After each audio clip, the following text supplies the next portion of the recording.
सिर्फ यही जानते हैं कि इस दुनिया में सनातन, इस्लाम, सिख और ख्रिस्ती धर्म ही है, लेकिन आपको जानकर हैरानी होगी कि इस दुनिया में 4000 से भी ज़्यादा धर्म मौजूद है। अब इसमें एक नया धर्म जुड़ चुका है जिसका नाम है शैतान धर्म। मैं कोई मजाक नहीं कर रहा, आप चाहे तो गूगल करके देख सकते हैं। इसमें लोग शैतान की पूजा करते हैं।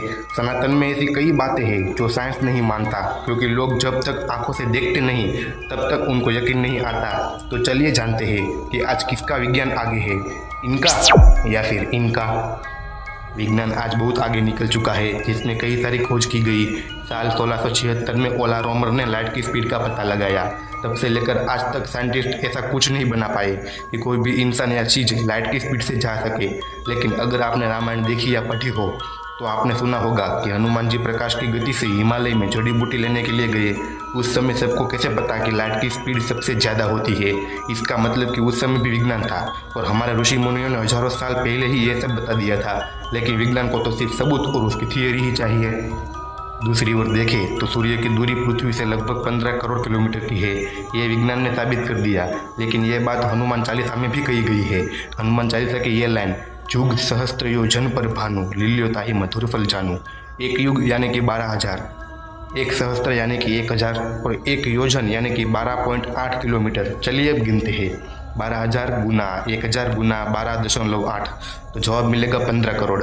विज्ञान ने तो यह सिर्फ खोजा, लेकिन हनुमान जी तो वहाँ तक पहुँच भी गए थे और सूर्य को निगल भी लिया था। अब विज्ञान को बोलो कि ऐसा करके दिखाए। तो चलिए अब ऐसी परंपरा के बारे में जानते हैं जो हमारे धार्मिक ग्रंथों और सनातन धर्म में हजारों साल पहले हमारे सनातनी साइंटिस्ट यानी कि हमारे ऋषि मुनियों ने खोज ली थी, जिसे अब साइंस और साइंटिस्ट दोनों मानते हैं। टॉपिक नंबर 1, कान छेदने की परंपरा। भारत में लगभग सभी धर्मों में कान छिदवाने की परंपरा है। तो चलिए अब इसका वैज्ञानिक तर्क जानते हैं। दर्शन शास्त्री मानते हैं कि इससे सोचने की शक्ति बढ़ती है, जबकि डॉक्टर का मानना है कि इससे बोली अच्छी होती है और कानों से होकर दिमाग तक जाने वाली नस का रक्त संचार नियंत्रित रहता है। टॉपिक नंबर 3, जमीन पर बैठकर भोजन करना। भारतीय संस्कृति के अनुसार जमीन पर बैठकर भोजन करना अच्छी बात होती है। चलिए वैज्ञानिक तर्क जानते हैं इसका। पालथी मारकर बैठना एक प्रकार का योगासन है। इस अवस्था में बैठने से मस्तिष्क शांत रहता है और भोजन करते समय अगर दिमाग शांत हो तो पाचन क्रिया भी अच्छी रहती है।